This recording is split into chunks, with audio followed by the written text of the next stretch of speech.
Warriors and Guardians, welcome back. Guardian Mo's back online. So I just had some thoughts about, the situation with Tommy Robinson. I just saw some updates from British Stand and on Twitter X as well.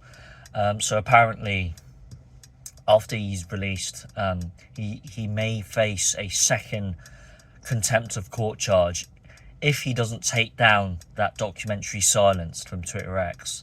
And what I'm thinking is that the authorities, the judicial system, they're basically blackmailing him into taking down the documentary to violate the principles of freedom of speech, freedom of expression, in exchange for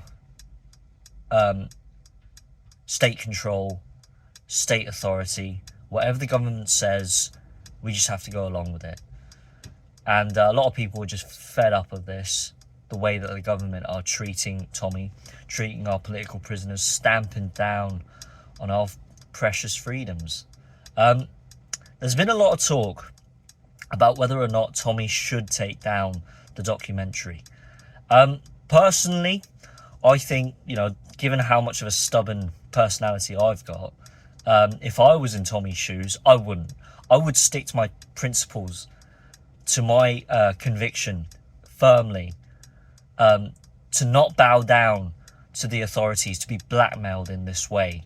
I'd stick by my values, and I'd allow the general public to realise just what is going on with the grooming gangs, sexual exploitation of children. And obviously the authorities are intentionally covering this up and trying their best to hide it. But on the other hand, a lot of people are saying, well, maybe we should think tactically about this.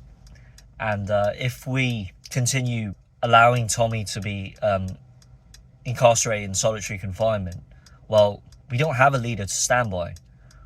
We need to have Tommy Robinson out so we can get people out in the streets, out rallying, out with their banners and shaking their fists at the government on how they could be, how they could simply treat us this way.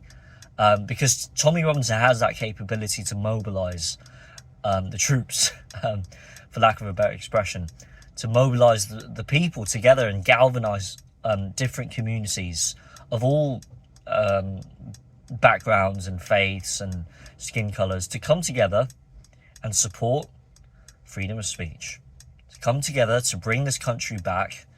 And the only way we can do that, according to a lot of people, is to get Tommy out. I know what Tommy is thinking, I think, is that, once he takes down this Silence documentary, what else are the authorities going to force him to do in the future? Because if you give them an inch, they chew off an arm from you. That's what the authorities will do. That's what the government is literally doing to our people.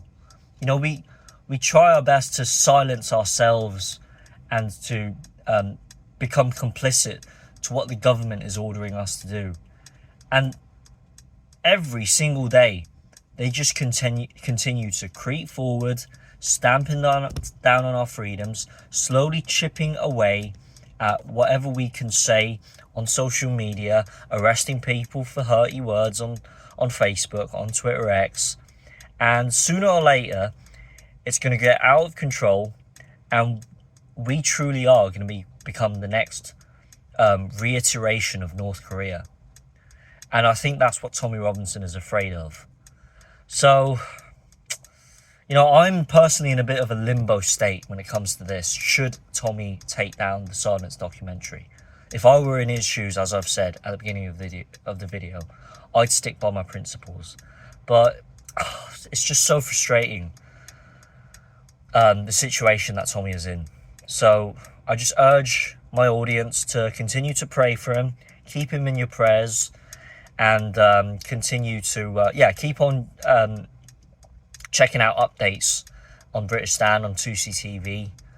Just look at what Urban Scoop is doing, and make some contributions to Urban Scoop and do something, whatever means possible. You can donate, you can make your own YouTube channel, you can start up your videos on your own YouTube channel and make Twitter X posts, just to defend the man, to defend our Christian values in this country. Yeah, that's all I have to say. Thank you very much for tuning in. Be sure to leave comments down below. Let me know what you think. Should Tommy take down the Silence documentary? God Emo's clocking out. Have a good day.